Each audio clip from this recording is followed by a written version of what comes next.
Hey everybody, this is chapter 2 of Peter Drucker's Max Shachtman and His Left, A Socialist Odyssey Through the, quote, American Century, end quote,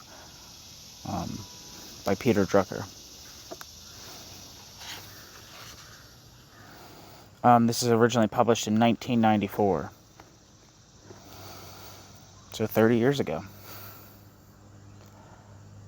At the end of 1928, Shachtman and Cannon freed themselves from the frustrating conflict between their internationalism and their U.S. working class identity when they discovered Trotskyism. Trotsky's criticisms of Stalin's policies gave them an explanation for the communist defeat in the United States and around the world in the 1920s. Shachtman suddenly realized that his and Cannon's loyalty to the Soviet leadership had been misguided. The increasingly reluctant follower of U.S. and international communism became a leader of U.S. and international Trotskyism.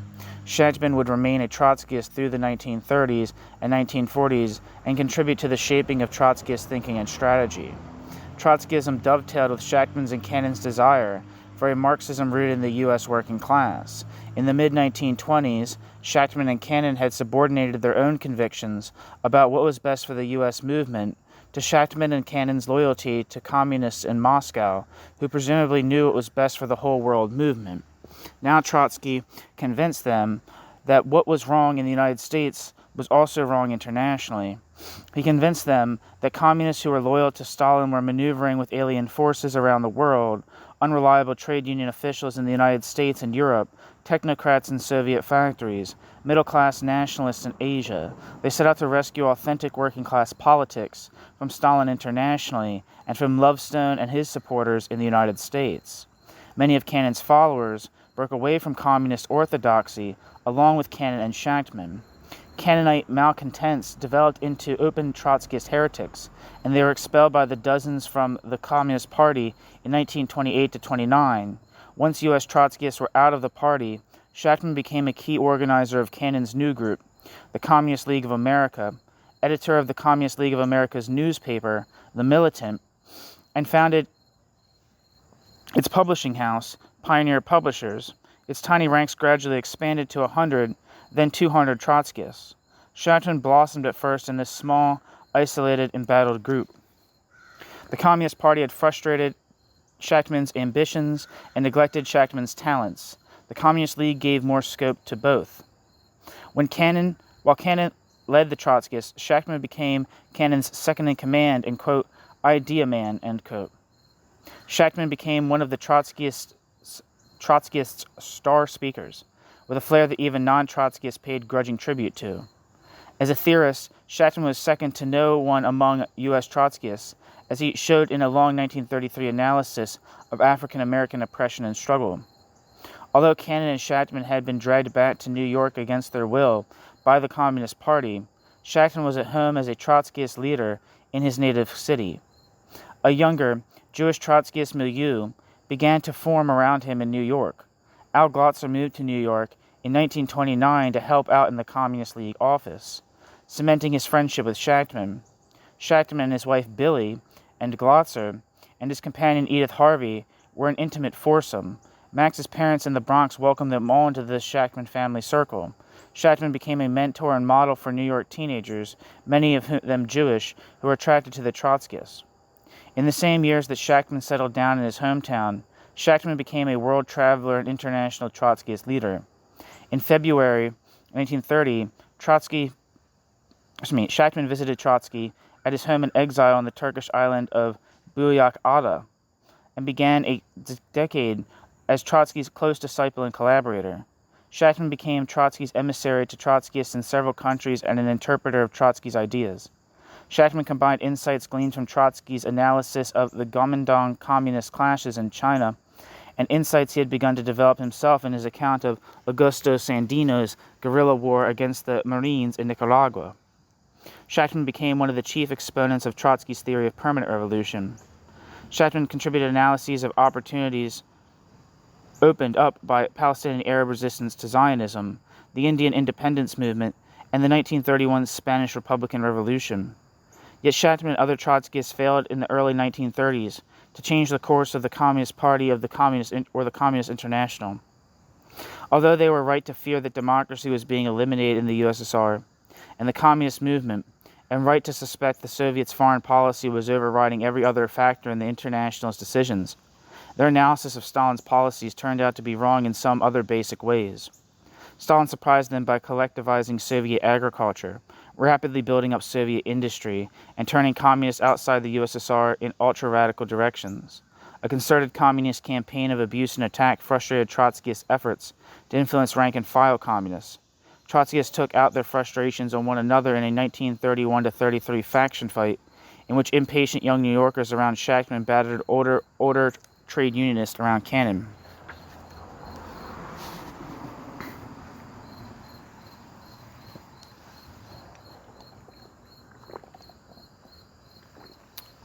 Coffee.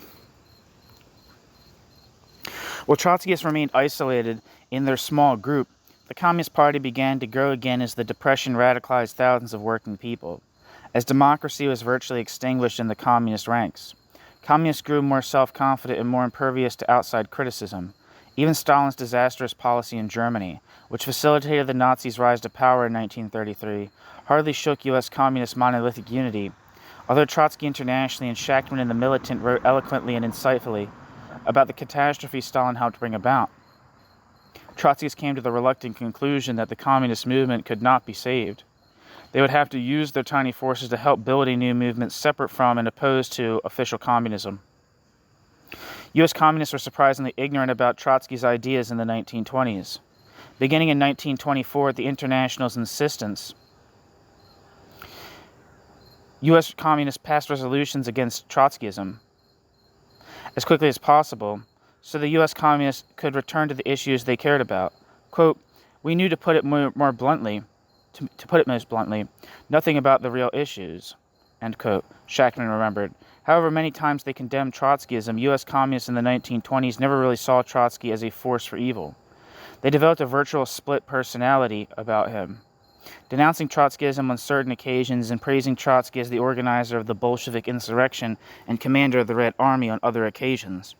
The Daily Worker weighed its coverage of the Soviet faction fight overwhelmingly against Trotsky, yet published article after article by Trotsky on international issues. During a 1926-27 visit to Moscow, where he attended a meeting of the International Executive Committee in Cannon's place, Shachtman met a follower of the Trotskyist opposition who explained Trotsky's point of view. Shachtman listened to him intently but made sure not to be convinced. Shachtman's eventual conversion to Trotskyism resulted from an accident that put Cannon on the Program Commission at the International Sixth Congress in Moscow in June 1928. Cannon sat sullen and silent through the commission meetings, which Cannon had been assigned to because other U.S. communists had no interest in them. But Cannon was one of the few Congress delegates to read Trotsky's attack on the draft program submitted to the Congress. Cannon's outlook was transformed. Quote, "It was as clear as daylight that Marxist truth was on the side of Trotsky," end quote, Cannon said. Cannon cast his lot with Trotsky, a Soviet dissident who had been stripped of his job and party membership and sent into internal exile in Central Asia. By another fluke, Maurice Spector was serving on the program commission along with Cannon, an engaging, well-educated, and independent-minded Canadian communist leader. Maurice Spector had begun to have misgivings about the attacks on Trotsky years before. When Maurice Spector had heard about Cannon's general disgruntlement from Shachtman and Marty Abern during a visit to New York in February 1928, he had sought Cannon out and got Cannon to confide in him. At the June meeting in Moscow, Cannon and Spector promised each other that when they got back to North America, they would both speak out in Trotsky's defense. No sooner had Cannon returned to the United States than Cannon began looking for allies in his new fight. Cannon talked first to his wife, Rose Carstner. The second person to whom he showed his precious copy of Trotsky's critique of the draft program was Shachtman. The document did not make for easy reading, Shachtman remembered. The translation was poor and whole sections of Trotsky's work had been chopped out. But Shachtman was convinced. Shachtman remembered years later the document's, quote, "absolutely shattering effect upon my inexcusable indifference to the fight in the Russian party, upon my smug ignorance about the issues involved, about my sense of shame," end quote. Shachtman also remembered the, quote, "positive effect of the critique the quote positive effect the critique had in lighting new horizons, ... and pointing out new roads to tread, end quote. In only 2 or 3 days, Shachtman was one of Cannon's converts. The Trotskyism to which Shachtman became a convert defined itself above all by that Trotskyism's internationalism. Trotskyists believed that they, not the official communists, were the true internationalists as well as the best U.S. revolutionaries. The Trotskyists saw internationalism not just as a bond of loyalty among communists, but as an inescapable necessity for socialism. Shachtman explained, because socialism, quote, arises directly out of the development of the world economy, end quote. Building socialism as an international movement had to come first, even if it sometimes conflicted with the short-term interest of the Soviet Union. Trotskyists believed that communists were putting narrowly defined Soviet interests above the needs of international socialism with disastrous results. One defeat cited by Trotsky as an example of the International's upside-down priorities was the British General Strike of 1926, which was called by the Trade Union Congress to support striking coal miners. The International, which had put together a joint trade union committee of British and Soviet Union leaders to guard against a British attack on the Soviet Union, hailed trade unions Congress officials as leaders of the coming British Revolution. In fact, the officials called off the general strike after 9 days. The British working class won virtually nothing from its mobilization, the British communists still less. Bewildered U.S. communists hailed the strike settlement as a, quote, partial victory, end quote, only to turn around the next day and denounce it as a, quote, betrayal, end quote. Now Max Shachtman had an explanation for the confusion. Stalin had looked to British Union leaders instead of communist workers because Union leaders would protect embryonic Soviet socialism from British attack, even though the Union leaders stood in the way of socialism in Britain. Shachtman and Cannon saw the same upside-down priorities and fruitless maneuvers at work in U.S. communism. For example, in Ruthenberg's enthusiasm for La Follette in 1924, Cannon and Shachtman came to think that the International, lacking confidence in the possibility of a strong working-class movement in the United States in the near future, was trying to squeeze the U.S. party arbitrarily into its shifting short-term quest for allies. In breaking with official communism, Cannonites returned to much of the perspective they had held in 1923 to 25, looking to build a broad working-class radical movement in the long term, but skeptical of coalitions in the short term. For example, Trotskyists were skeptical in the late 1920s and early 1930s about seeing a U.S. Labor Party anytime soon. Cannon had switched to a pro-Labor Party line in 1925, reversing his own position in obedience to the International's desire to find new friends for the Soviet Union in the labor movement. Shachtman had loyally gone along, but Chicago Trotskyists led by Al Glotzer and Tom O'Flaherty pushed reconsideration of the issue in 1929. And Trotsky said in 1930 that he was not sure that there would ever be a Labor Party in the United States.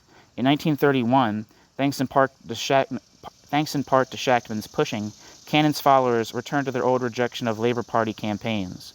The Communist Party, by contrast, had decided in 1928 to continue campaigning for a Labor Party, quote, only from below, end quote, by attacking every other tendency that might help form it. Trotskyists believed that the mindset that accounted for most of communist mistakes was crystallized in Stalin's theory of, quote, socialism in one country, end quote. On its face, the theory was a purely hypothetical proposition. Even if new revolutions did not give communists power in other capitalist countries, Soviet communists would still be able, sometime in the indefinite future, to create socialism on their own. For Stalin, the theory was an expression of confidence in Soviet workers and peasants, and Trotsky was a defeatist for insisting that only several advanced countries working together could create socialism. Trotskyists thought that Stalin was the defeatist. The fact that Stalin made socialism in one country the, quote, very axis, end quote, of Stalin's whole policy proved for Shachtman that Stalin had no confidence in socialist victory anywhere outside the USSR for decades to come. Even from the standpoint of Soviet defense, Shachtman said, a strong communist movement was the best guarantee against capitalist attacks. Above all, Trotsky argued, to define socialism as a goal attainable by backward Russia was to debase the idea of socialism. Socialism was supposed to be a society of freedom, equality, and abundance.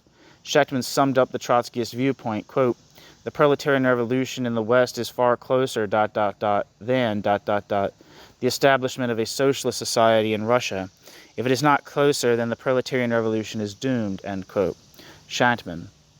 Cannon and Shachtman began working in the fall of 1928 to win other communists over to their new perspective, although they dared to approach only members of their own faction whom they trusted, and even then tried only obliquely to raise doubts about the condemnations of Trotsky. In a matter of weeks, they and Abern were facing a formal investigation. Party leaders' first move was to test the suspects by proposing a fresh resolution condemning Trotskyism. Abern voted for, Cannon abstained, and Shachtman voted against. Shachtman later explained that the division was partly, quote, tactile guile, end quote, but it also reflected real differences of opinion among them. Quote, I felt absolutely uncompromising by that time, end quote, he said. Quote, I was for Trotsky's position and I was not going to hide it, end quote. As the investigation wore on day after day, all three found their convictions hardened and their patience diminished. On the 27th of October... Oh, hey, what's up, dude? Oh, did I... Yeah, it's okay. No, how are you? 1 second.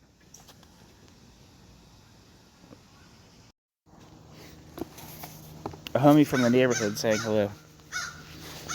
Where am I?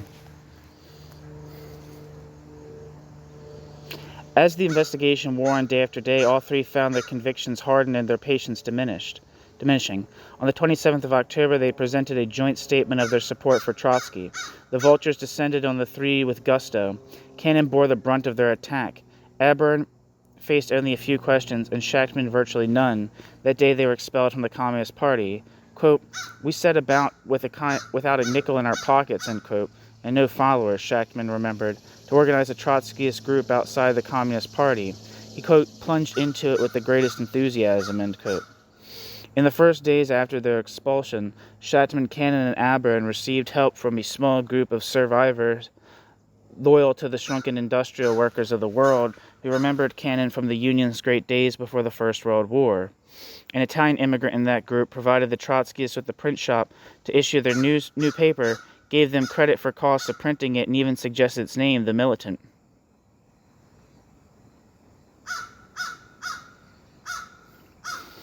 Within a week of their expulsion, the handful of Trotskyists took their new publication down to communist headquarters and began to hawk it on the party's doorstep.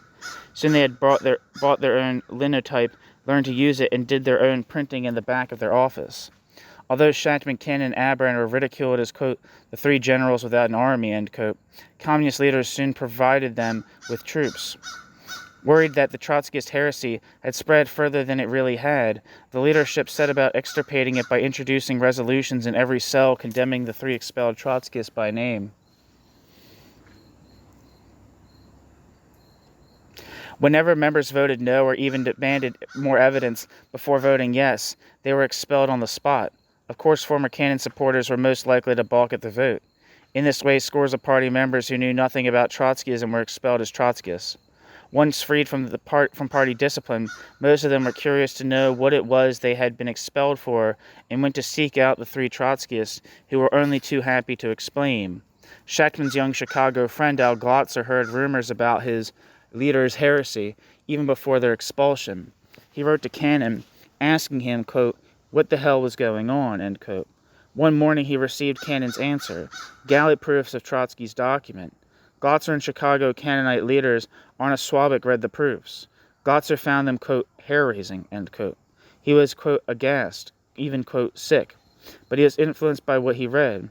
When Glotzer and Swabick listened to a party leader who had just returned from 3 years at the Lenin School and had supposedly learned all about Trotskyism, they found that the expert's expertise amounted to less than they knew from one pamphlet. They stuck with the communist leaders they knew and trusted, and they were expelled. To their surprise, 2 or 3 others voted against their expulsion and were expelled with them. Not Trotskyists, just old comrades who could not countenance what they were seeing. Most of the first 100 recruits to Trotskyism in the United States were Cannonites who had been expelled in this way. 12 in Chicago, 12 in New York, 24 in Minneapolis, scattered 2s and 3s elsewhere. Quote, our initial success was due to, bracket, skippy leaders, end bracket, narrow and stupid vindictive factionalism, not any effort on our part, end quote. Shachtman reflected. The Trotskyist access to Communist Party members that had been grabbed away with one hand was being given back with the other. The first handful of expelled Trotskyists had been driven away from communist headquarters by communist Führers, i.e. members of the communist-controlled Fur Workers Union, screaming insults while they looked, quote, in utter disbelief end quote, at how their comrades of the day before were treating them. Communists went on to burglarize Cannon's home and beat up militant vendors. But the first few Trotskyists recruited others. Soon they had groups in New York, Chicago, Minneapolis, Cleveland, Boston, Pittsburgh, and Youngstown, Greek Trotskyists, Italian Trotskyists, and Hungarian Trotskyists. In May 1929, the first 100 Trotskyists founded the Communist League of America. Shachtman found himself a leader of the new movement. Shachtman had been the most junior of the Trotskyist three, quote, generals, end quote. Shachtman had become an alternate member of the Communist Central Committee only in 1927. But force of circumstance now pushed him forward. He was young, totally convinced that Trotsky was right, and eager to prove himself. Cannon was willing to let Shachtman try his new wings. In October 1929, Cannon was replaced as editor of The Militant, in theory by a 5-member board, but in actuality mostly by Shachtman.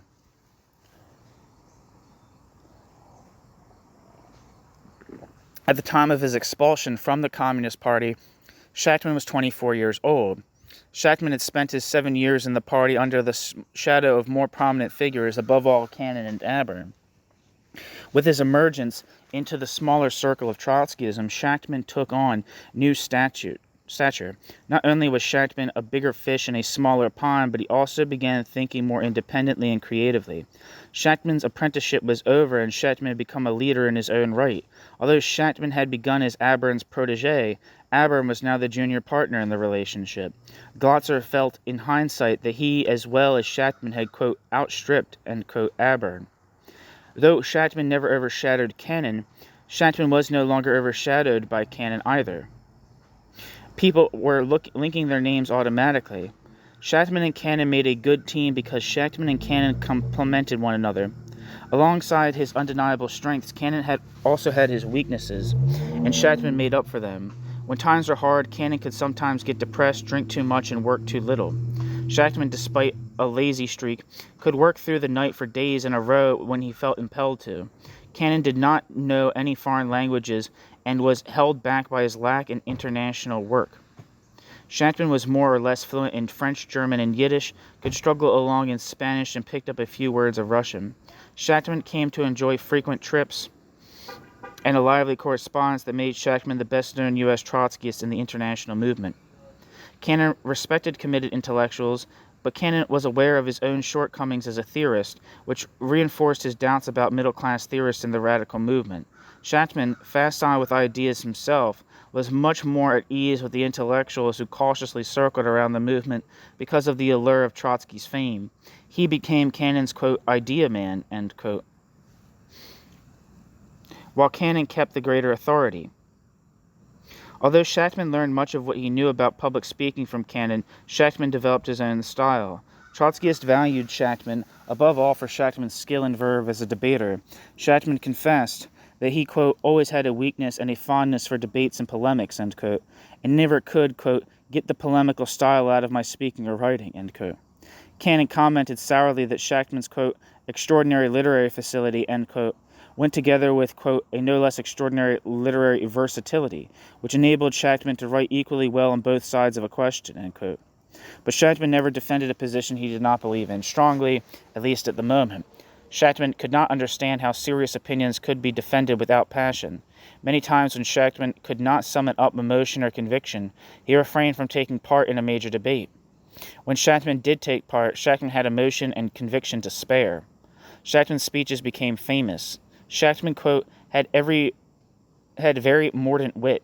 Shachtman knew words. Shachtman knew how to fire your imagination. Shachtman was a great mimic, end quote. Shachtman, quote, excelled in destroying an opponent's use of citations from holy texts by...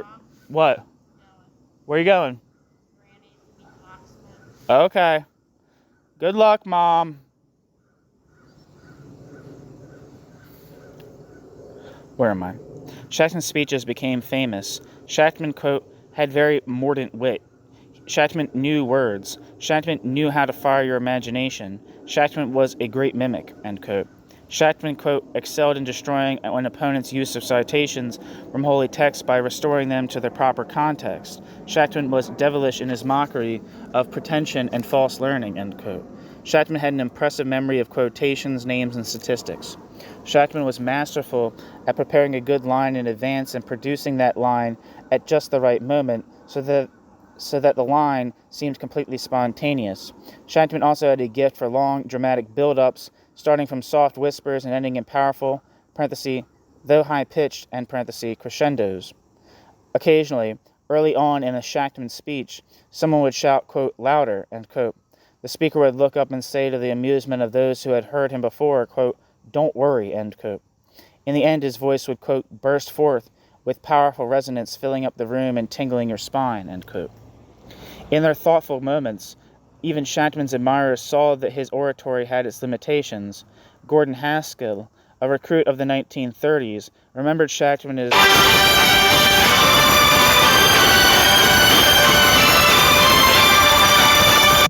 I had my phone silenced. Man, this is gonna be one hell of a messy video, but that's okay.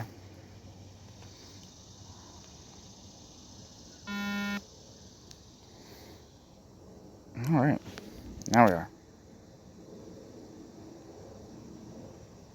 Oh, it's still recording. Thank God. All right. Sorry about that.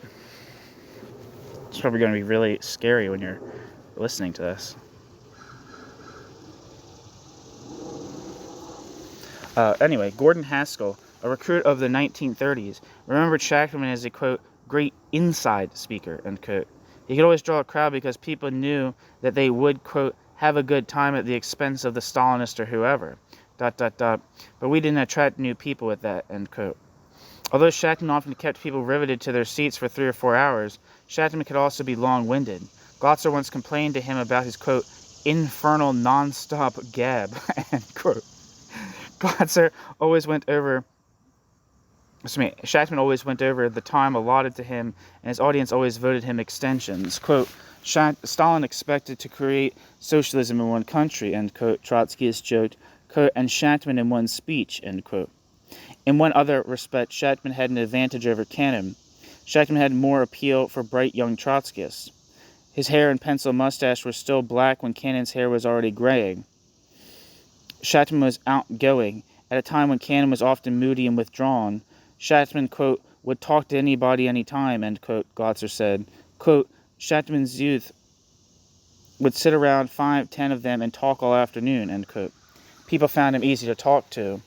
Often they would discuss fine points of socialist theory and practice with him over meals while he indulged his, quote, truly Rabelaisian appetite for food, end quote. Shachtman also had a crude, bawdy, often scatological sense of humor that delighted most of his followers, even when he amused himself by inventing obscene nicknames for them. Hey, man, I'm like Max Shachtman. Anyway, Shachtman did not take on any practical responsibility for organizing younger Trotskyists.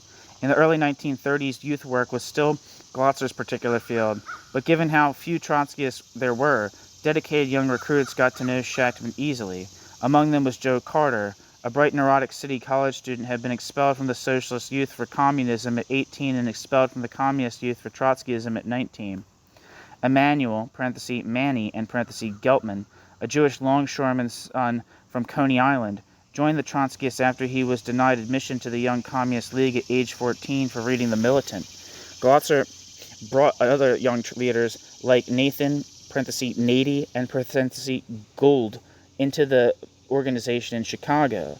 Glotzer, Carter, and Geltman started a Trotskyist youth newspaper, Young Spartacus. Quote, the life was very intense and very close, end quote, Geltman remembered. Shachtman fed this sense of intensity and closeness by his physical affection for his followers. Shachtman would hug them and kiss them. He would pinch both their cheeks hard in a habit that some felt blended sadism and affection. Quote, I think I still have scars, end quote, from Shachtman's pinches, one remembers. Quote, tears would come down your eyes, end quote. Young people who became close to Shachtman could learn an enormous amount from him about Marxist theory and history. Despite his own careless streak, he rarely condescended to young followers or let their efforts go unnoticed or their errors uncorrected. If one of them said something he objected to, quote, Max would say, quote, "You stupid son of a bitch, are you listening to what you're saying?" End quote. Then he would sit down and explain it to you point by point, end quote. He, quote, loved to explode fallacious arguments, end quote.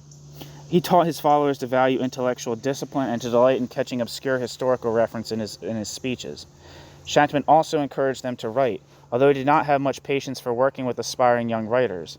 In this respect, Geltman felt that he was, quote, closer to Shachtman, but, learned more from Cannon, end quote.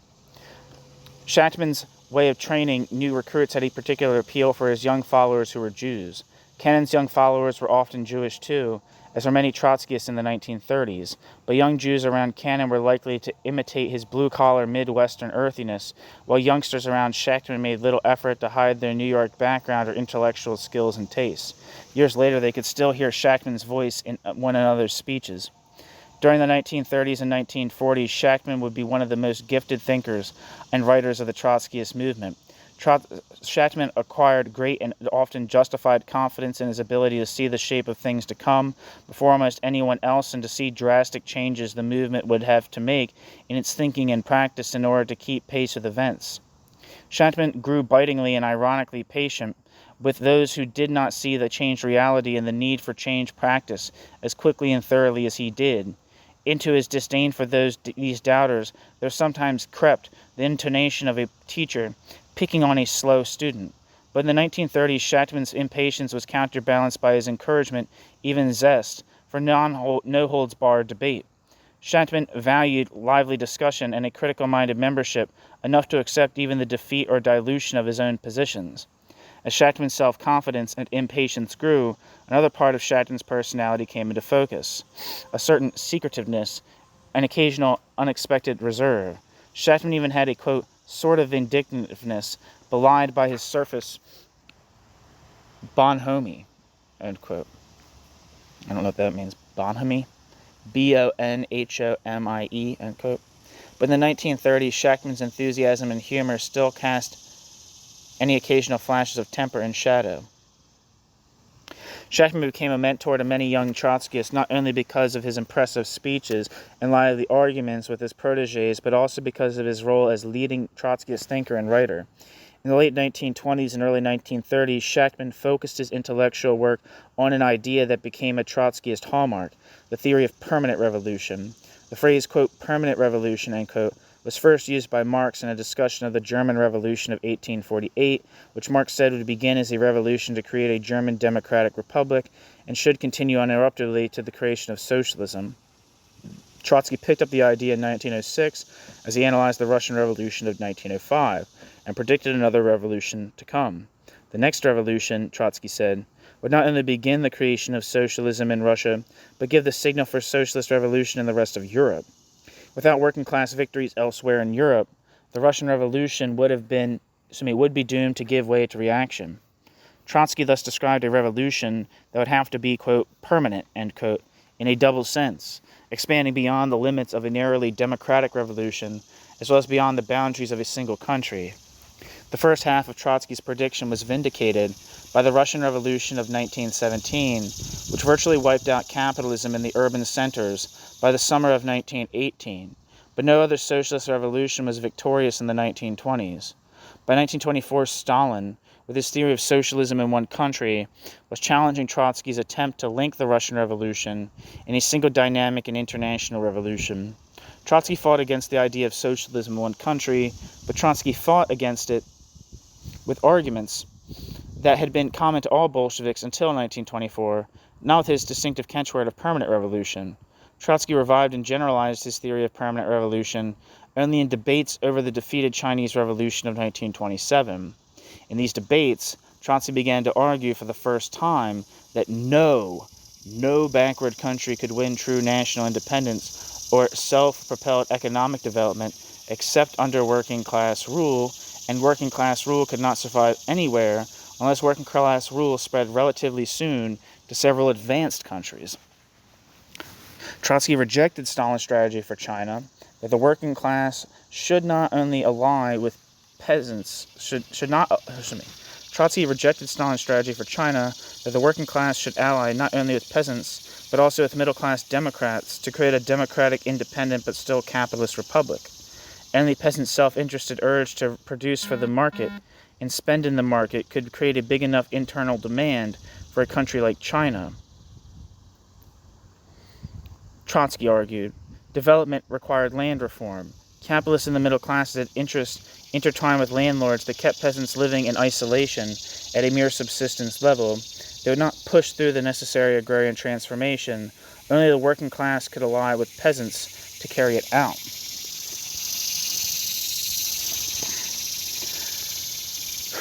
The Chinese Communist Party started small but exploded into a powerful mass movement in 1925 and 1926.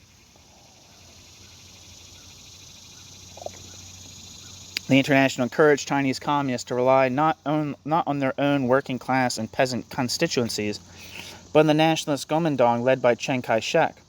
As Chiang led his armies northward to unify the country under Kuomintang rule, Moscow ordered communists not to support strikes, not to form Soviets, not to help peasants seize land. Communists in industrial Shanghai led a working class revolt in April 1927 that won control of the city, then welcomed in Chiang's army without a fight, gave up their guns to Chiang's soldiers, and were massacred almost without resistance. At the time, Shachtman presented the official communist response in Labor Defender. After the massacre of the Chinese, supported the Kuomintang, quote, in even greater numbers, end quote, he said. Presumably, Shachtman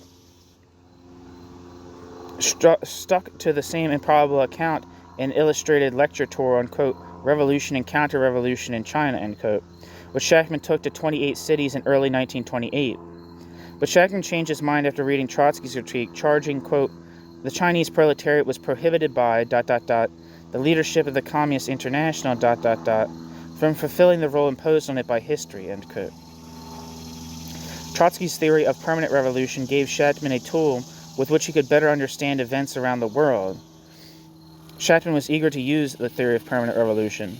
Shachtman published, interpreted, and defended Trotsky's writings about the Russian and Chinese revolutions. Trotsky also kept up the habit from his days at the Daily Worker of reading foreign newspapers. Every now and then he ventured to give his own Trotskyist analysis of events abroad, however fragmentary the information he had. Shachtman did more than apply Trotsky's theory mechanically to every country he looked at. He arrived at independent conclusions that can still inform our understanding of history. Many U.S. communists in the 1920s who were not very clear about what Trotskyism was were unconscious Trotskyists when they wrote about the Third World. Several of Trotsky's works were printed and circulated by the communist press. They were bound to have an influence on communist readers who had not yet been thoroughly inoculated against Trotsky's ideas. Shachtman himself seems to have leaned toward the idea of permanent revolution even before he saw it explained in print. For example, in an article Shachtman wrote in praise of Nicaraguan revolutionary Augusto Sandino in March 1928, Sandino was not a communist but a leader who had emerged from the Nicaraguan Liberal Party to command a guerrilla war against U.S. Marines. U.S. communists backed Augusto Sandino enthusiastically. Like U.S. radicals generations later, they showed their support by a medical aid campaign for the Central American rebels.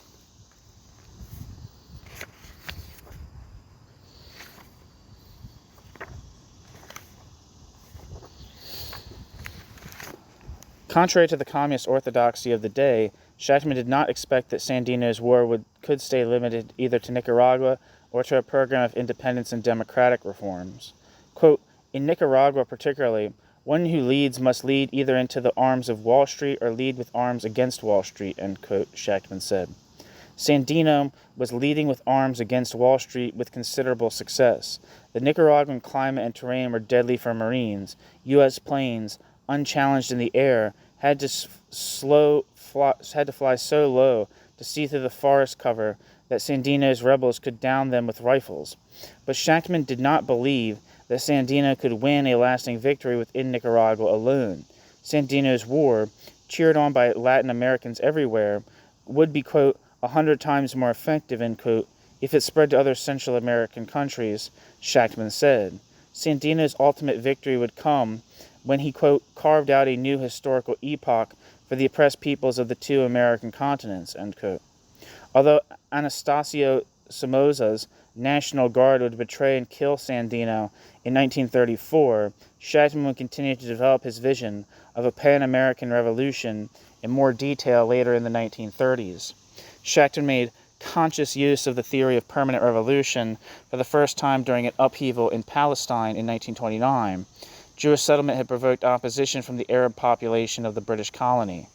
The tension finally sparked riots in which Arabs killed Jewish settlers in Hebron, parenthesis, still a focal point of Jewish-Arab conflict on the Israeli-occupied West Bank today, end parenthesis. Reaction to the riots in the U.S. communist press was confused. At the time, Yiddish communist Freiheit condemned the killings as a, quote, pogrom, end quote. This line was abruptly countermanded by party leaders, and the Freiheit turned around to hail the birth of an anti-Zionist, quote, national revolutionary movement, end quote. Prominent Jewish writers left the party in protest. The notion of a, quote, national revolutionary movement, end quote, was bound to make Trotskyists suspicious. They had seen this concept used to justify communist support for the Chinese Kuomintang in 1927 with disastrous results. Shachtman pointed out that the social composition of the Palestinian Arab movement was even less promising than the Kuomintang's had been. The Kuomintang at least included middle-class and capitalist elements. The Palestinian movement was led in 1929 almost entirely by Arab landowners and Muslim religious figures who had scant claims to lead opposition against the British. Many Arab landowners had been responsible for the sale of land to Zionist settlers and the resulting eviction of Arab peasants. During the attacks on Jews, Shachtman did not know of a single shot having been fired at British troops. Shachtman even argued, parenthesis, as Trotskyists argued consistently throughout the 1930s and 1940s, end parenthesis, that the call to restrict Jewish immigration to Palestine was reactionary. Shachtman even argued, parenthesis, as Trotskyists argued consistently throughout the 1930s and 1940s, end parenthesis, that the call to restrict Jewish immigration to Palestine was reactionary. Marxists had to try to unite Arab peasants with Jewish workers who were fleeing persecution in Europe. Supporting the riots which diverted Palestinians' anger, quote, into pan-Islamic anti-Semitic channels and out of its natural current against British imperialism, end quote, was a typical Stalinist evasion of Marxist responsibility. Supporting the riots which diverted Palestinians' anger, quote, into pan-Islamic and anti-Semitic channels and out of its natural current against British imperialism, end quote, was a typical Stalinist evasion of Marxist responsibility. But Shachtman refused to accommodate too far to Jewish anger at the communist line. The riots did not constitute a, quote, national revolutionary movement, end quote, but neither were they a, quote, nor were they a mere, quote, pogrom, end quote, and he argued. Despite their wrong actions, they were, quote, an uprising of the downtrodden bracket Arab and bracket masses, end quote. Any reliance on the British to suppress them was ruled out. Early in 1930, Shachtman turned his attention to India, a country that would be crucial to his vision of the Third World in the 1940s and 1950s. Here, a well-developed nationalist movement did exist, led by Mohandas Gandhi's Indian National Congress. It gained support from the, quote, land hunger of the Indian peasants, as acute as it is remediable, end quote, since nearly a quarter of India's agricultural land was not under cultivation. There was also a significant industrial working class in India concentrated in the Bombay textile factories. The Communist International's strategy of backing middle-class nationalism seemed feasible in India if it was feasible anywhere. But Trotsky had warned that the methods Stalin used in China would have been even worse consequences in India. Shachtman could draw on a wealth of evidence that Gandhi and Gandhi's Congress were not leading a resolute fight for Indian independence. Already in the early 1920s, Gandhi had called off a tax boycott that was shaking British rule. Gandhi was dismayed by the violence the boycott encouraged. He condemned the burning of police stations, for example, and gave it as a reason for calling off his campaign. To Shachtman, Gandhi's pacifism, which was widely praised then and later, expressed the timidity of native landowners and capitalists who feared peasants' land hunger and workers' discontent. Under their domination, the Congress was willing to accept dominion status, which Shachtman saw as a way for Congress leaders to get government jobs without the dangers of a war for independence. Parenthesis, Dominion status gave a country significantly less independence before the 1931 Statute of Westminster, which gave Dominions control of their own foreign policy. Did I say parenthesis? That was in parenthesis. Parenthesis, Dominion status gave a country significantly less independence before the 1931 Statute of Westminster, which gave Dominions control of their own foreign policy, end parenthesis. In Shachtman's eyes, war or at least large-scale confrontation was a prerequisite to winning true independence. Shachtman could not imagine that anything else would make Britain grant freedom to India, the heart of the British Empire and a source of, quote, almost inexhaustible loot, end quote. If the Congress would not lead a revolutionary war for independence, the task should logically fall on an Indian Communist Party. But in 1930, no Indian Communist Party had been organized, quote, because Stalin was too busy playing with Indian nationalism, end quote. Shachtman's faith in this analysis was shaken after the Second World War, when the Congress succeeded in making India, parenthesis, minus Pakistan, end parenthesis, not only a dominion, but an independent republic within the Commonwealth.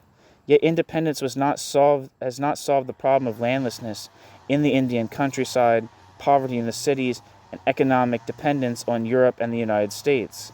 Much of Shachtman's 1930 criticism of Gandhi and the Congress leaders stands up better than the hero worship Gandhi has often received, which in any event has been more uncritical in Europe and North America than in India.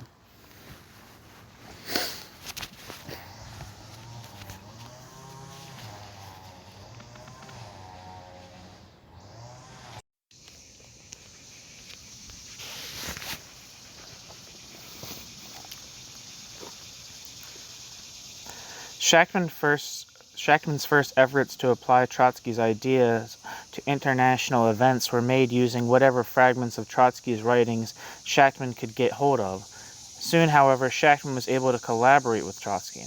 In January 1929, Stalin expelled Trotsky from internal exile in Soviet Central Asia, shipped him to Turkey, where Trotsky settled on the little island of Büyükada near Istanbul. Although Shachtman fretted about Trotsky's safety, Istanbul, quote, swarms with counter-revolutionary white guard vermin, end quote, he said. Trotsky could now help his supporters abroad far more.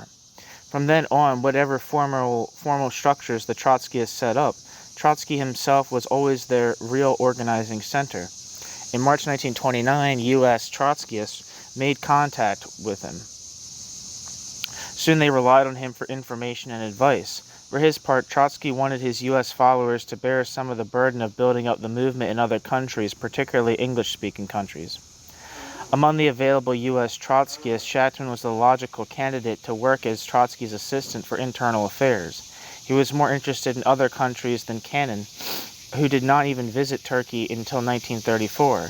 Shachtman was also willing to beg money from anyone to keep the militant going, since U.S. Trotskyists could not sustain a weekly with their own resources. Their leaders were financing the militant out of their own pockets, even though they had never been paid their back wages when they were fired from International Labor Defense after their expulsion. They could barely afford their dingy Third Avenue office with the old elevated railway, quote, roaring in the window, end quote. So in February 1930, partly to help with international work and partly to ask for money, Shachtman went to visit Trotsky, who was living in Büyükada with his wife Natalia Sadova and their son Lyova, quote, a few blocks from the ferry slip, in an old and somewhat dilapidated mansion, end quote. Shachtman had seen Trotsky only once before, in 1925 in Moscow as Trotsky's car was driving by. Now, for the first time, the two of them met and spoke. Shachtman was overwhelmed at meeting the man he still described in his last years as, quote, the captain of the Bolshevik Revolution, end quote, quote, the most audacious and sweeping revolutionary theoretician of the century, end quote, quote, quote, the most scintillating, the most elegant and most eloquent orator, writer, of the age, end quote, a man whose ideas, quote, opened the minds and lifted the hearts of the best of a whole generation, end quote. Although Shachtman was received warmly, he was, quote, overawed, end quote. Quote, Trotsky always seemed to give the impression of being very tall, although he actually was not. He was a very solid figure of a man, large-framed, large-chested, and that together with the leonine head that everybody commented upon made him look much bigger than he actually was, end quote. In his years of exile, Trotsky was surrounded not only by his family, but by secretaries, messengers, and Trotskyist leaders from different countries, sacrificed by their own organizations to the needs of the international movement. His house was never so much a home as a headquarters. For Shachtman, his stay in Buyak Ada was a new education in work. He had worked hard before, but he was a little sloppy, notorious for missing deadlines and appointments. Quote, he could write well when he chose to write well, when you could push him to write, end quote. He once said apologetically to an ill-treated correspondent, quote, you know, A, how it is, and B, how I am, too late to change, end quote. Trotsky judged work not by what was enjoyable or easy or even possible, but by what was historically necessary. Since the Trotskyist movement set itself historical tasks far beyond its means, Trotsky drove himself and everyone around him always to do more. Despite malarial attacks, headaches, and continual pestering by reporters who wanted his opinions on religion or art, Trotsky worked on a rigid schedule. His sweater was always buttoned, his tie was never loosened, his posture was always erect. He set his followers to work answering his mail by day and patrolling the grounds with a flashlight by night. He had no time for idle speculation or gossip, although he would go so far as mild teasing of his younger followers and was often sarcastic. He also had time for long talks with Shachtman, of which Shachtman said, quote, I am learning more for myself and our movement by my daily talks with him on 1,000 different subjects than I could learn from 1,000 books, end quote, Shachtman.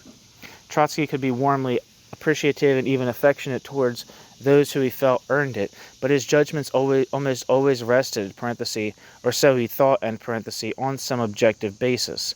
When Trotsky decided that his regard was no longer merited, he withdrew it. Shachtman was struck at not finding, quote, a trace of personal animosity or personal bitterness or personal hatred of Stalin in anything that Trotsky said or did, end quote. Shachtman, for his part, took his politics personally and sometimes a little lightly. Trotsky dismissed the streak of frivolity that sometimes leavened Shachtman's politics as, quote, clownishness, end quote. He also distrusted Shachtman's occasional freewheeling speculations, quote, Shachtman plays with ideas, end quote, he complained. Trotsky had only two forms of relaxation on Buyak Ada, characteristically productive ones, hunting and fishing, which he enjoyed immensely. Shachtman would dutifully set out with him, quote, at the ungodly hour of 5 a.m, which in those days was just about the time I was falling asleep in my room, end quote. Occasionally on hunting or fishing expeditions, Trotsky would run into local farmers or fisher people, and he would question them for hours about how they made a living, their customs, their politics. When he went fishing, he would set up the nets with military efficiency under the guidance of a local fisherman and haul in quantities of fish or the lobster-like shellfish called langoust.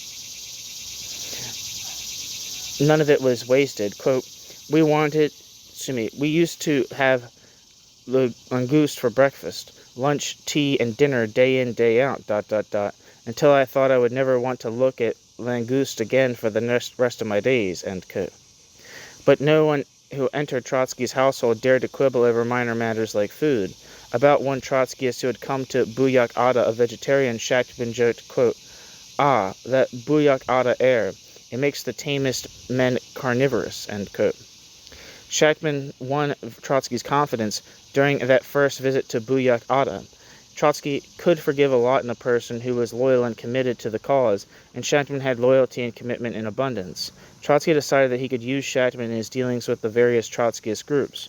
When the Trotskyist movement set up its first international bureau in 1930, Shachtman became its only non-European member.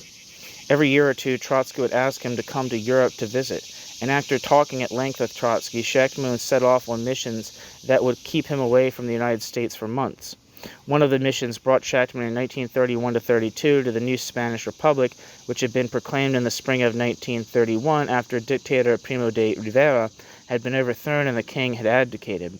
With the beginning of the Spanish Civil War in 1936, the Spanish Republic would become the favorite cause of communists and leftists around the world, and Trotskyist criticisms of the Republican regime would cut them off from the mainstream of international socialist opinion. All these later criticisms can be found in Shachtman's account of politics in the Republic's first months. Repression against the left and the workers' movement did not begin with General Francisco Franco's 1936 revolt. There was harsh repression even under the left-leaning coalition that first governed the Republic, as Shachtman saw during his visit. In the new regime's first weeks, the government suppressed a general strike and imposed martial law in the Catalan working-class center of Barcelona. The hated Civil Guard, was used to break strikes, beat up demonstrators, and even fire on peaceful rallies. The government required people to carry internal passports, sent police into union meetings, and jailed its opponents for months at a time without trial. Once again, for Shachtman, Trotsky's theory explained the Republic's, quote, brutally anti-labor character, end quote. Quote, the Spanish bourgeoisie, now in power, is bound by 1,000 threads to the old monarchical system and the semi-feudal relationships on the land, end quote. The Spanish Socialist Workers Party, led by Francisco Largo Caballero, was complicit in all these repressive measures, since 3 socialist ministers sat in the first Republican government. Largo Caballero had been a counselor of state, even under the dictator Primo de Rivera. The socialists were incapable of improving people's living standards, Shachtman said. The main working-class opposition to the regime came from the anarchists, strong in the Catalan East. But anarchist opposition was made fruitless by the refusal to set up working-class conquest of power as a goal, he argued. Refusing to recognize the state, anarchists were, quote, completely discomfited and checkmated when the, quote, social myth, end quote, of the state turns up at every corner, end quote. Anarchists' refusal to organize workers for insurrection resulted in, quote, bleeding them slowly in futile skirmishes, end quote.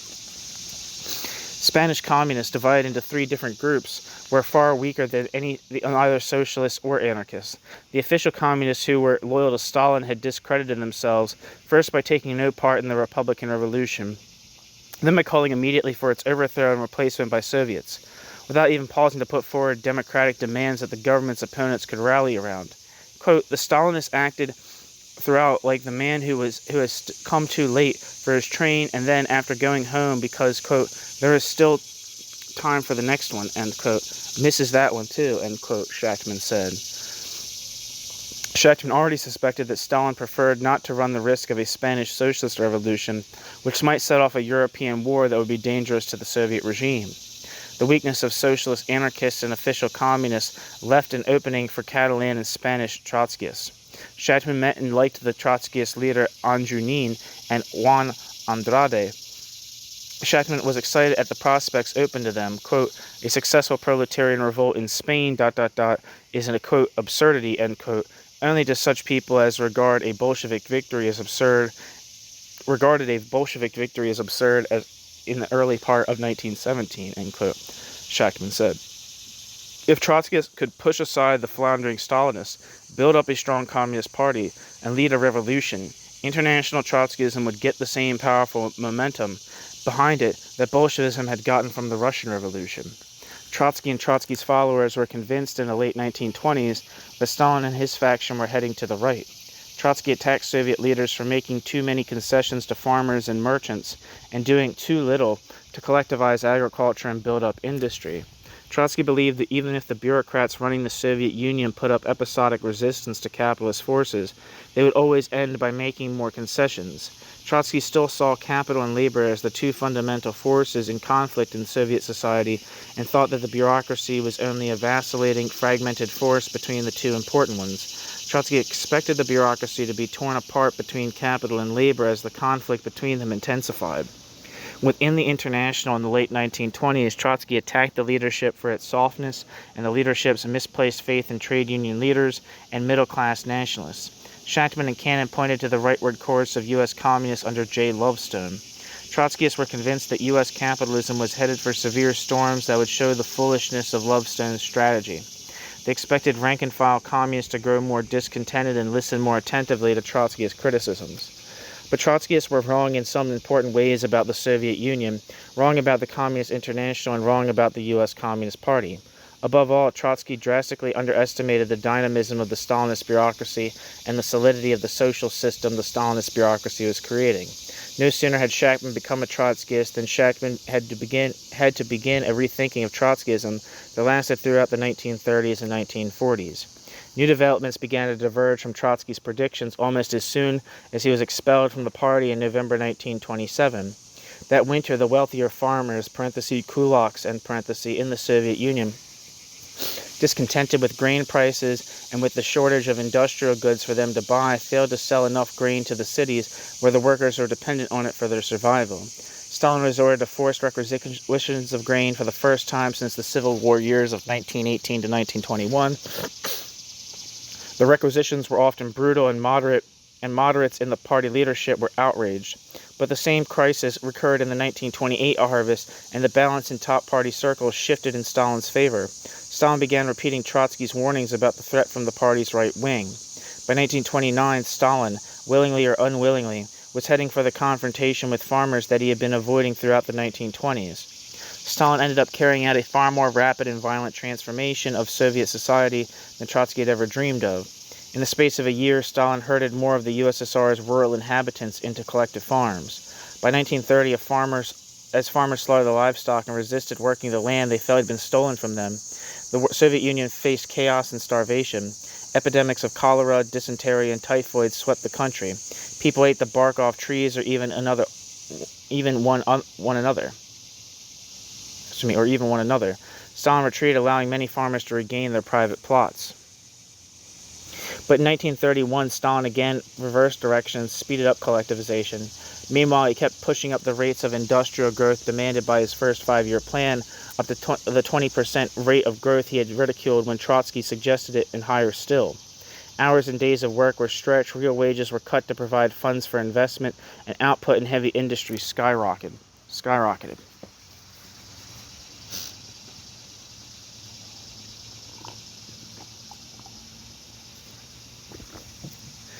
The zigzags in Stalin's policy allowed Trotskyists to say, at first, that he would never stick to his program, or at least he would face challenges in the party and be forced to welcome the Trotskyists back.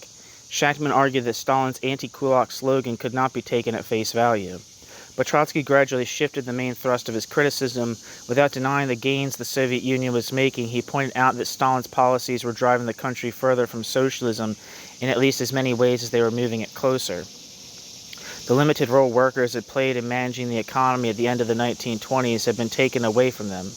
The Communist Party had ceased to be a workers' party in almost anything but name, since workers were swamped and manipulated by government bureaucrats. As real incomes fell and incentives to make people work harder grew, the economic gap between bureaucrats and workers and the inequality among workers widened.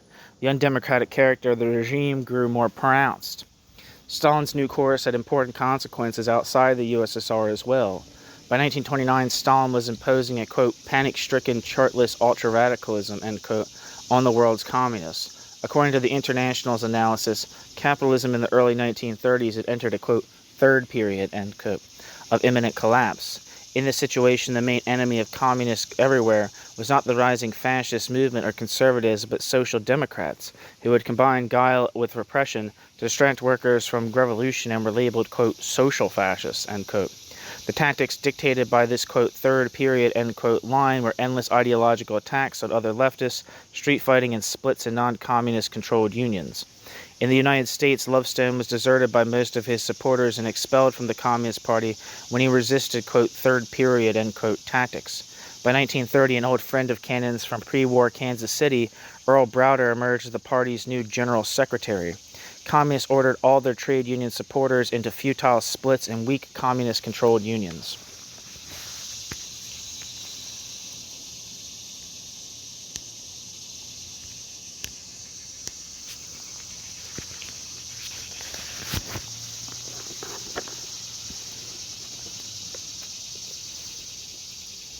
Shachtman said that the theory of, quote, social fascism, end quote, had, quote, brought the communist movement to its knees, end quote. Shachtman warned that trade union splits and heavy-handed party control of the new unions were decimating the communist base. Quote, the workers are not chessmen that can be moved about unresistingly by, quote, master strategists, end quote, end quote. The Communist Party could not be saved from isolation without a rebirth of democracy in the Communist Party's ranks, he said. But communist change, of course, confused Trotskyists, he said later. They had foreseen the parties going further and further to the right, and it was not. Meanwhile, the sneaking admiration that most U.S. communists had had for Trotsky withered under an intensive campaign of accusations and physical attacks. Lovestone's replacement by Browder made no difference. To Trotsky's shock, One of the first public meetings they tried to hold was broken up by communists with, quote, blackjacks, knives, lead pipes, brass knuckles, and other subtle political arguments, end quote. Although Trotskyists, parenthesis, quote, female as well as male, exclamation point, end quote, Shachtman said, end parenthesis, somehow managed to defend their meetings from disruption, the attacks went on unremittingly for 2 or 3 years. Shachtman marveled years later at communist, quote, extraordinary hostility, end quote, toward Trotskyists. Quote, the source of this hostility was deep and it was strong. The overwhelming passionate attachment that every communist had to the Soviet regime, to its leadership as the incarnation of the Bolshevik Revolution, which was under constant siege from a hated and encircling capitalist world, end quote. The communist attacks solidified Shachtman's conviction that he and other Trotskyists were right. Why else would communist leaders be so defensive and resort to such outrageous lies? Shachtman could see that those who stayed in the party were forced to accept absurdities. In an otherwise respectful obituary for German communist leader Clara Zetkin, Shachtman said that the best of communists were suffering from, quote, a gag in the mouth, a terrible spiritual degradation, end quote. Shachtman was all the more convinced that disseminating the facts and promoting free discussion would guarantee Trotskyist victory in the end. Meanwhile, the Trotskyists tacitly began to function as an independent group rather than as a communist faction. They focused on what little work in the unions and among the unemployed they could manage with their small forces. Shachtman assembled a small staff that kept the Communist League going. Al Glotzer, who had moved to New York to run the office while Shachtman went to Europe, stayed in New York after Shachtman came back, working in the subway 9 hours a day, sometimes 7 days a week, and helping out in the office in his free hours. Maurice Spector, the Canadian Trotskyist sympathizer, also moved to New York after being expelled from the Communist Party of Canada. Maurice Spector easily fit into the group around Shachtman since he too was a young Jew born in Eastern Europe. Often after putting the militant to bed, the group would go off to an Italian restaurant on 2nd Avenue. Trotskyists were involved less in activism than in propaganda for Trotsky's views. Shachtman founded a small Trotskyist publishing firm. In 1929, they issued Trotsky's Critique of the Communist International's program, their, quote, Bible, end quote, as a pamphlet.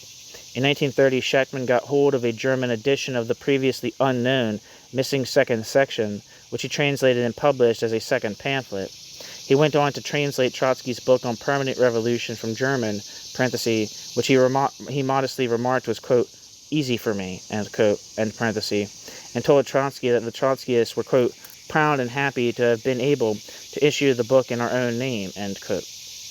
To publish his and other translations, he founded Pioneer Publishers. Its list grew, a pamphlet on the situation in Germany, one on Stalin's 5-year plan, one on the Spanish Revolution, one on French trade unions. Ownership of their linotype machine allowed Trotskyists to put out a newspaper in Yiddish and one in Greek with a simple change of character sets. Shachtman could count on his family to ease the hardships of a revolutionary organizer's life. On Friday nights, he and Billy Ramloff would have dinner with his parents and sister. Often, Glotzer would come along. Soon Glotzer was bringing along a companion of his own, Edith Harvey, still legally married to a man who had worked alongside Shachtman as the Young Workers business manager. Ramloff and Harvey, an intelligent, strong-minded woman a little older than Glotzer, were best friends. They completed a warm little circle around the Communist League office. Yet the work got harder, not easier. Shachtman had come back from Buyak Ada with political guidance and inspiration, but not the money the Trotskyists needed. Trotsky urged him to save the weakly militant, but the only practical help Trotsky could offer was the profits from the Yiddish edition of his autobiography. Shachtman was utterly discouraged. Quote, I am essentially responsible for ... everything under the sun. I suppose it would have been the better part of self-satisfied wisdom and caution to have retreated and continued to retreat at the very beginning. Unfortunately, I cannot yet, in spite of everything, get it into my thick, stubborn head that such a course is more correct than the one decided upon ...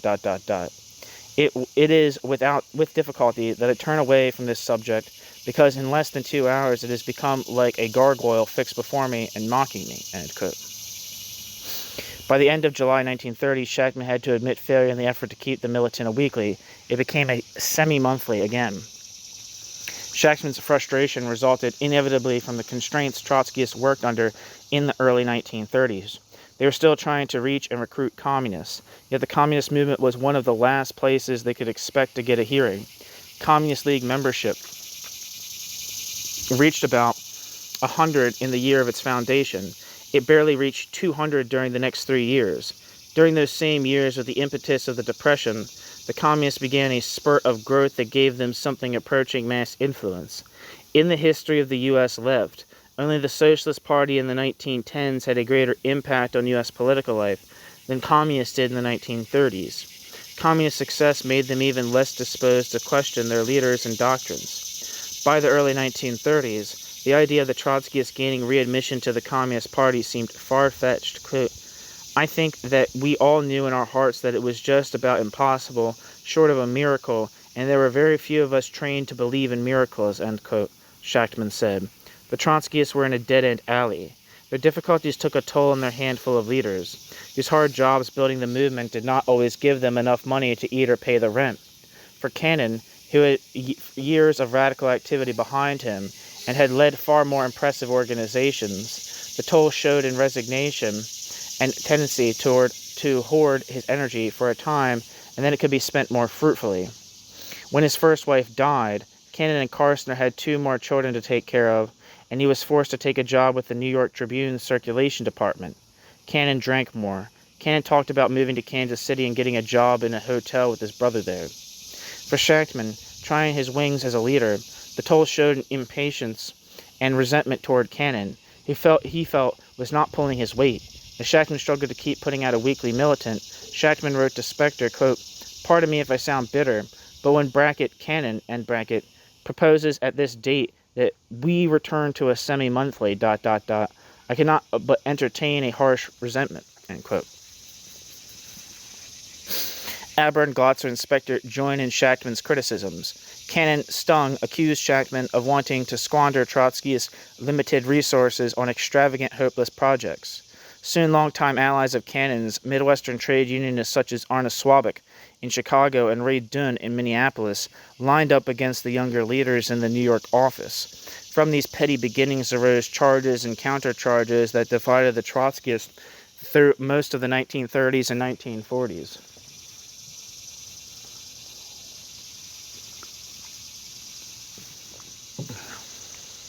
Cannon argued that he had been the leader of the Communist Party's, quote, proletarian kernel, end quote, and was still the leader of the, quote, proletarian kernel, end quote, in the Communist League.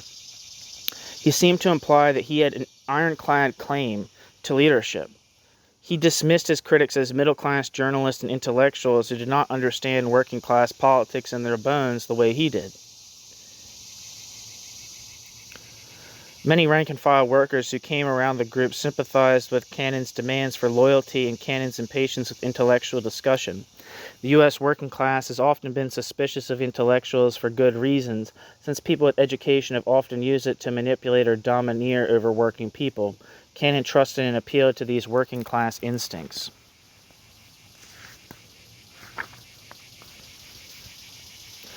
But this egalitarian strength of U.S. working-class culture has also been a weakness for revolutionary working-class politics. The countries where Marxism has been strongest, Germany and Russia before 1917, France and Italy after 1945, and more recently Latin American countries, have each had a strong philosophical tradition that gave Marxism a cultural context. Working-class radicals in these countries have identified with this intellectual tradition. They have been willing to work hard to master it, and as a result have acquired the self-confidence to challenge middle-class leaders in debate. Lack of this intellectual climate among U.S. workers has often left them at the mercy of trade union officials with a superficial, often pro-capitalist outlook, and of middle-class intellectuals who show little interest in working-class struggles. Shachtman's eagerness to promote debate and theoretical discussion among U.S. Trotskyists showed a conviction of their importance for that Cannon did not fully share.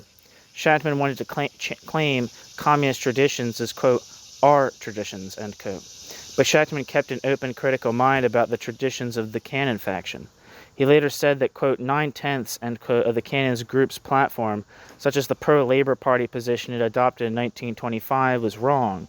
Cannon and his allies charged that, Shachtman and his allies charged that Cannon should not abide critics and could not abide critics and wanted to impose on the Communist League a, quote, spurious and strangulating, quote, monolithism, end quote, end quote.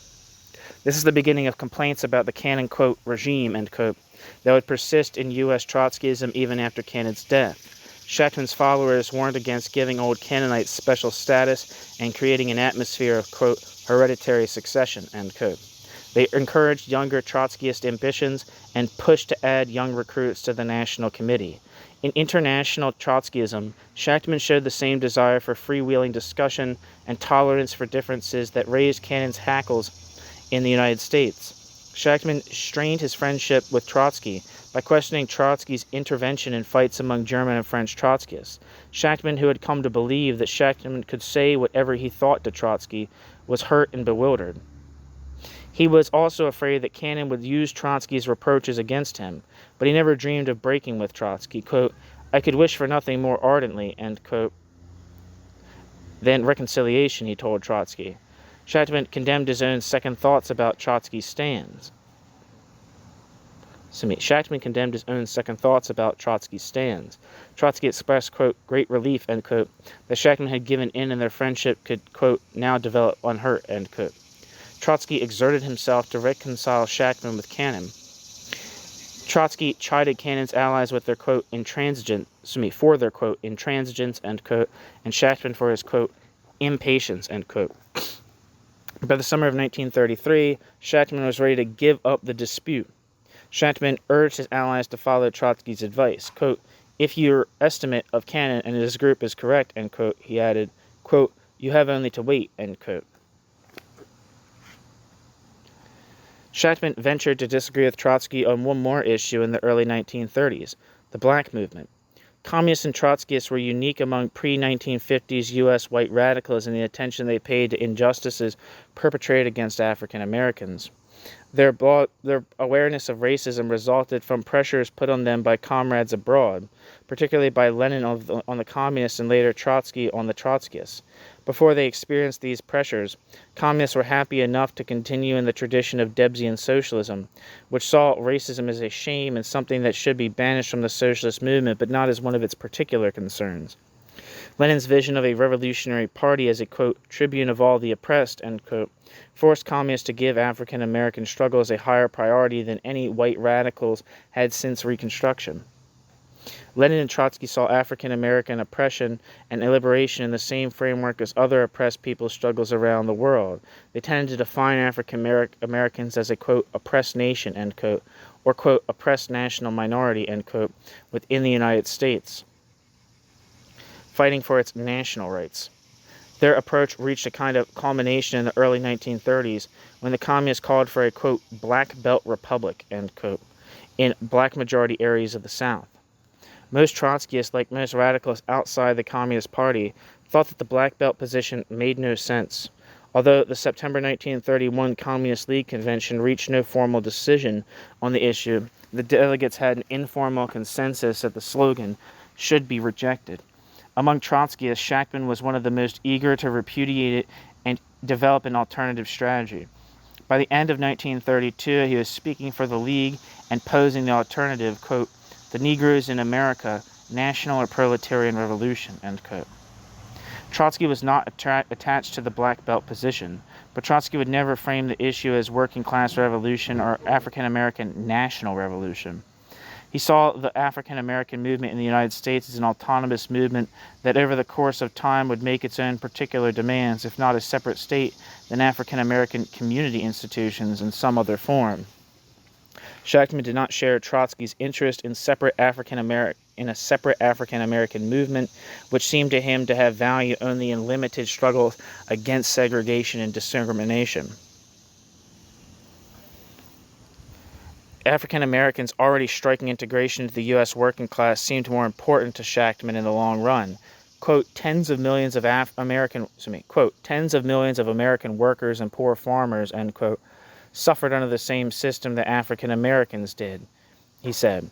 The whole U.S. labor movement was, quote, inseparably connected with the position and interests of the black millions, end quote. Shachtman came to realize that he was headed outside the framework of Trotsky's approach. In April 1933, Shachtman told Trotsky that he could not agree with Trotsky's analysis of African American struggles in the United States. He laid out his own viewpoint as an 80-page document, quote, Communism and the Negro Question, end quote. The situation of African Americans in the modern United States was the consequence of events after the Civil War, Shachtman said, and especially of the fact that the Northern capitalists who won the Civil War were willing to give African American freedmen, quote, the short end of the stick, end quote, afterwards. The Democratic Revolution in the South, advocated by radical Reconstructionist Republicans, never occurred. Instead, the old slaveholders became the rulers of the New South and used their power to reduce African American tenants to, quote, unspeakable, end quote, misery. As a result, after the turn of the century, African Americans migrated from the southern countryside to mostly northern industrial cities. African Americans had fallen from 36% of the southern population in 1880 to 24.7% in 1930. Shachtman pointed out, and the urban African American population had risen from 1 million and 1 million to 5 million, from 1.5 million to 5 million. The 1930s was, quote, the epoch of the industrial Negro, the leader of his race, the comrade in arms of the white proletarian, end quote. The capitalist response to African American problems was, quote, the Roper torch of the lynching mob, end quote. For that reason, the first fight African Americans had to wage was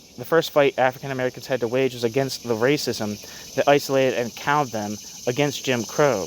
But Shachtman had little use for the policies of either the mainstream black movement or most of the white left. Middle-class African Americans lived off of segregation in the separate black market that segregation created. They wanted better lives for African American, quote, roughly in the same sense that the Standard Oil Company favored the adoption by the Chinese of the kerosene lamp, end quote. They were willing to cooperate with white liberals in running groups like the National Association for the Advancement of Color People, which opposed African Americans fighting, quote, belligerently or, quote, offensively. Shachtman was just as opposed to the colorblindness of the Socialist Party and its leader, Norman Thomas. Shachtman quoted African-American socialist W.E.B. Du Bois against Thomas, but went on to criticize Du Bois's scheme for African-American cooperatives. All these reformist schemes were bound to fail because they remained within capitalist limits. Shachtman was sure that capitalists would never, quote, even attempt as much in the emancipation of the Negro, end quote, as was attempted during Reconstruction. He said that the communist program for a black belt republic was also wrong. African Americans do not constitute a nation any more than Jews do, he argued. Neither has a distinct language, a distinct territory, parenthesis, any boundaries drawn from the black belt would be arbitrary and exclude most African Americans, end parenthesis, or a common culture. The demand for a separate African American nation had never been raised in the Communist International under Lenin. The whole idea was the result of communist abandonment of permanent revolution and their search for halfway solutions that they hoped would be palatable to middle-class people, he said. But there was no halfway solution for African Americans. Quote, the Negro will not only be liberated from the wage slavery of today, but the survivals of feudalism and slavery will be exterminated as a, quote, byproduct, end quote, of the military political struggle of the last progressive class in American society, the class of black and white proletarians, to establish a socialist nation, end quote. The real workers' movement had always tried to unite with African Americans against racism, according to Shachtman, from the National Labor Union of the 1860s to the Industrial Workers of the World, Communist Party, and United Mine Workers. There should be no wall dividing African American struggles from workers' struggles. Quote, the two flow together in a single movement, end quote. Shachtman acknowledged that white workers bore the main responsibility for the choice between unity with African Americans and victory or division and defeat.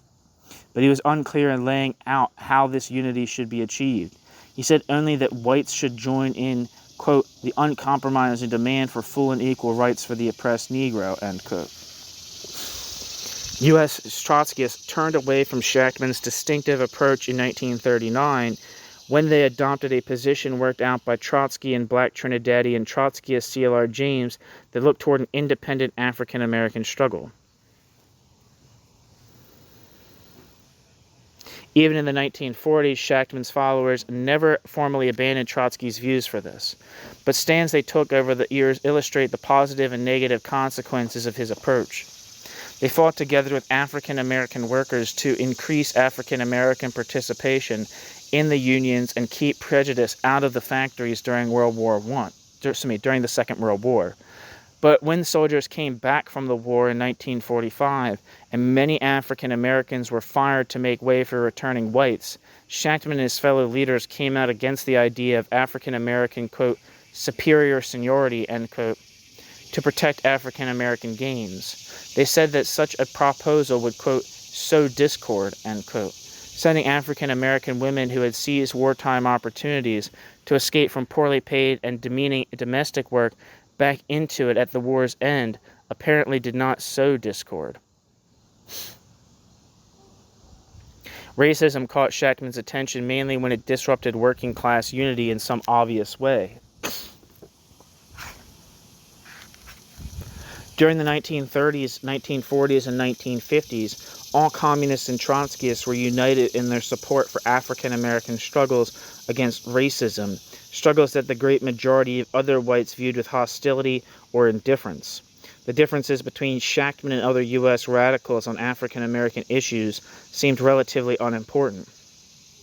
If Trotsky is remembered for one contribution Trotsky made after he fell from power in the Soviet Union, that contribution is undoubtedly his warning about the danger of German fascism. After the Nazis got 6 million votes in 1930, Trotsky said that whoever did not see the danger of fascism was, quote, either blind or a braggart, end quote. While German communists were still treating Social Democrats as their main enemy and saying that after Hitler's day theirs would come, Trotsky urged the German communists repeatedly to unite with Social Democrats to stop the Nazis' rise to power. German Trotskyists energetically distributed Trotsky's writings in hopes of changing communist policy. In response, Al Glotzer found when he visited Europe in 1931-32 that communists were, quote, denouncing Trotsky every day, end quote. The vindication of Trotsky's warnings lifted his and his movement's prestige, but the failure to stop Adolf Hitler set back European socialism for years.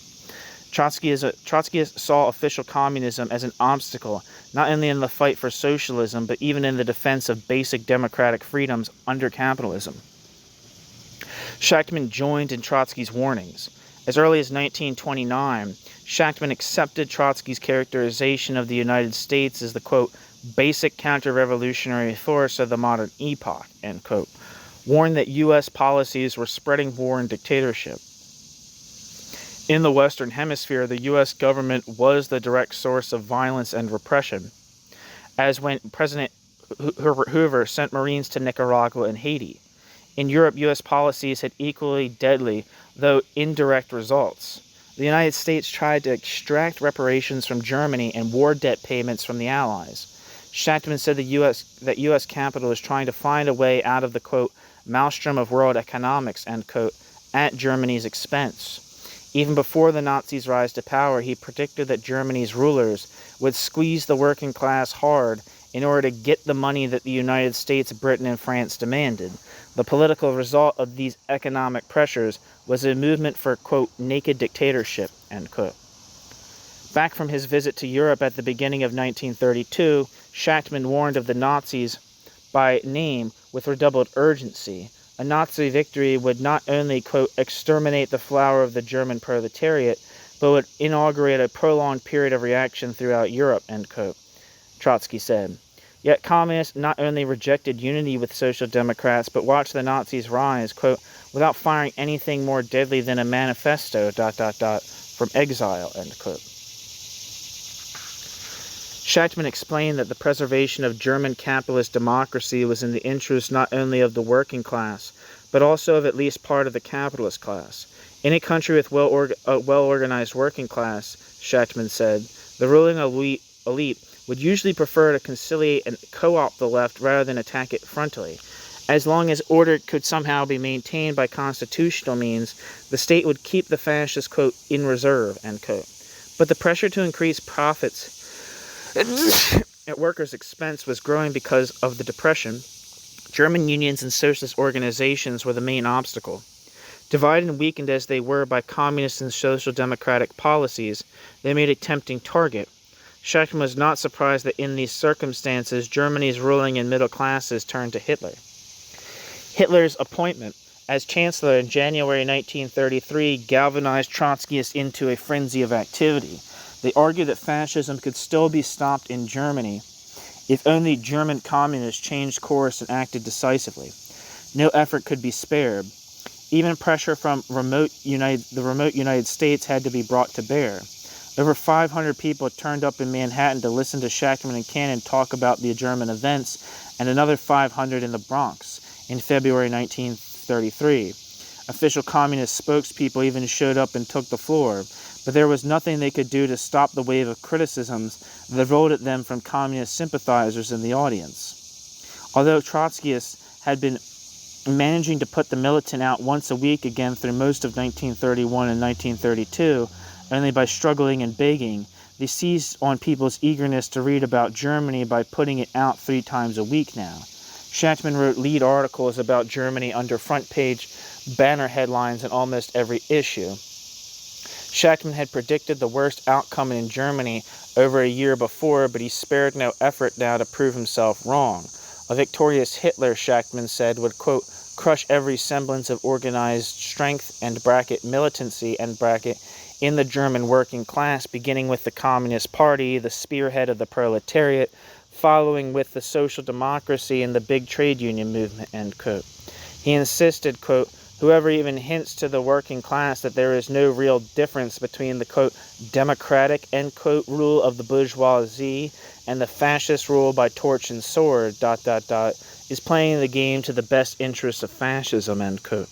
Expressing his hopes rather than his true conviction, he said, quote, it is entirely unthinkable that the German working class, millions strong, trained in the school of the class struggle for years, having at its head the most powerful communist party in the world outside of the Soviet Union, will permit the Nazi assassins to remain in power without a violent struggle, end quote. A general strike could still topple Hitler's coalition government, as a general strike had stymied a military coup attempt in 1920.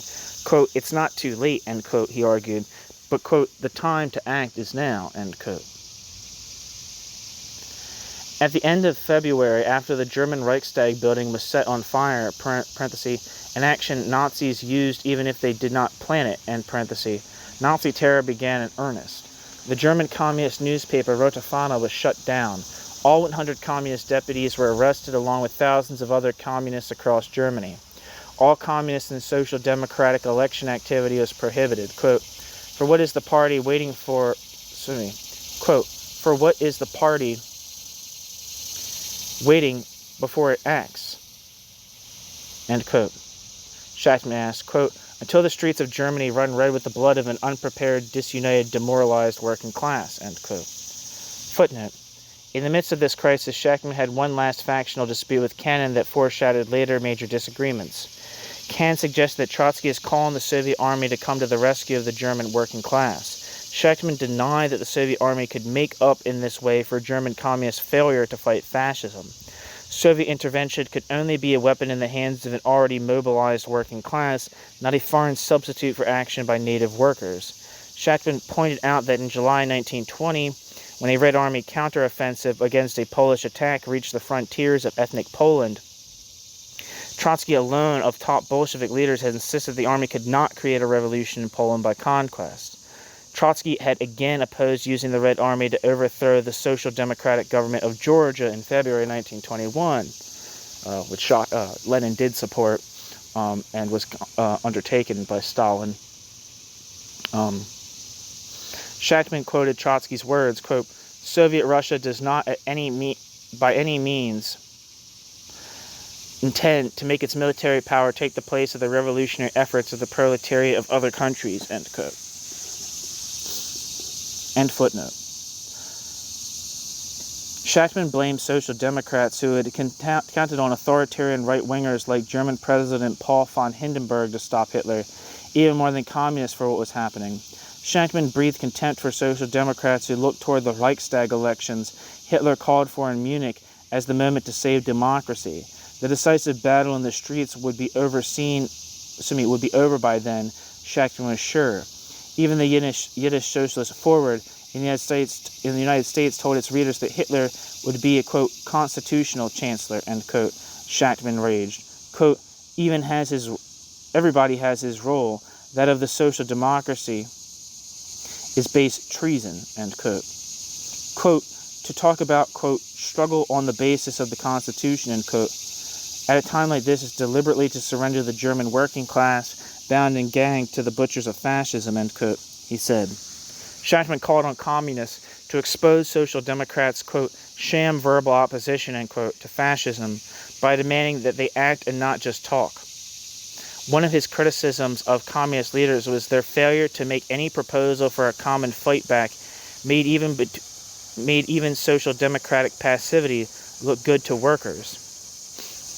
As shown, when the communist vote fell 20% in the March election, and the Social Democratic vote rose slightly. Trotskyists acknowledged their failure to save the German left when the militant became a weekly again on the 18th of March. Shachtman got ready for a trip to Europe where Trotskyists would gather to reassess their politics. In light of the German disaster, by the time Shachtman reached Europe in May, German communists were in jail or exile, their newspapers banned, their party virtually destroyed.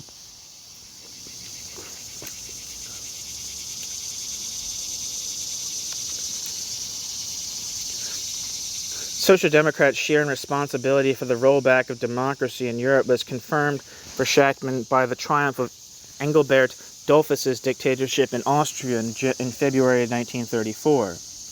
Dollfuss did not crush the Austrian left effortlessly, however, unlike in Germany. Because the Austrian Communist Party was insignificant, the Austrian left was united. Vienna was a socialist stronghold, complete with a miniature welfare state, strong unions, and a socialist militia. When Dollfuss attacked Vienna's working-class institutions, the workers fought back fiercely for several days. For Shachtman, Austrian Social Democrats' unchallenged prior leadership only compounded their responsibility for the left's defeat. Shachtman rejected the Social Democratic movement's attempt to, quote, restore its exploded prestige by a parasitic association with the heroism of the Austrian rebels, end quote. Socialist leaders had sat back passively while their militia was dissolved. The Communist Party banned, the socialist newspaper closed, and the Constitution abrogated without giving any signal for resistance.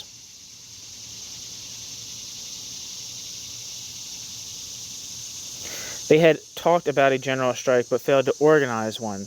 They had offered to join Dollfuss's cabinet and grant him the right to rule by decree for 2 years. In short, Shachtman said, they, quote, hung pathetically at the coattails of Dollfuss until they were contemptuously kicked away, end quote.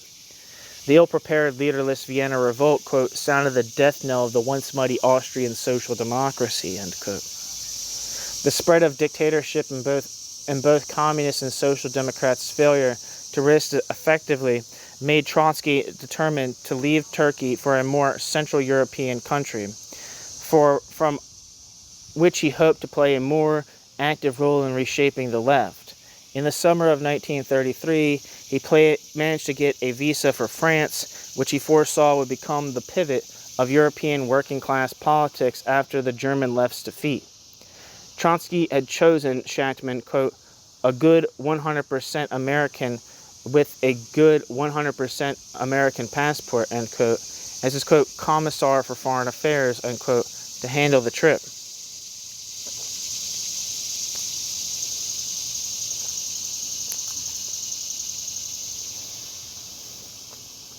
Trotsky traveled secretly, which complicated Shachtman's life somewhat in making the travel arrangements. Shachtman booked the passage under his own name, adding, quote, and party. Adding only, quote, and party, end quote. Quote, I remember the agent was very curious as to who the party was made up of, and when I explained to him with a wink that the man and woman involved were foreigners in a very difficult situation. The French manager of the steamship office, I remember this with real hilarity, returned my wink very significantly and said, quote, "Ah, monsieur, I understand perfectly," end quote. End quote. The boat left Istanbul in July 1933, and for the whole week of the voyage, Shachtman stood guard over Trotsky's cabin with a couple of pistols. Quote, "What I would have done if there had been a real attack," end quote, he commented later, quote, "I don't pretend to know," end quote. But luckily his non-existent military skills were not called upon. Trotsky was taken off the boat in the Marseille harbor by his son Lyova, and Shachtman did not see Trotsky again in France. That's the end of the chapter. I'm going to look at the notes and see if there's anything glaring. It's kind of just all citations.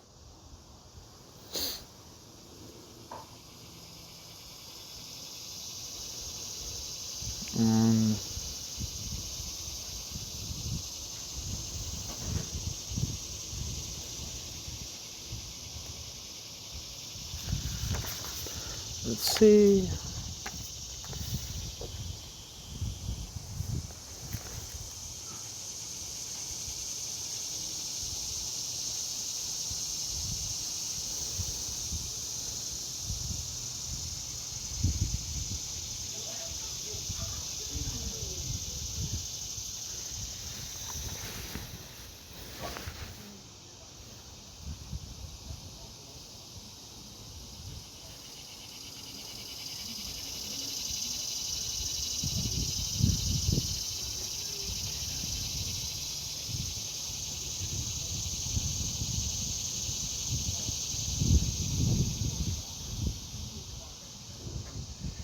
Yeah, I'm not saying anything important. Thanks for listening.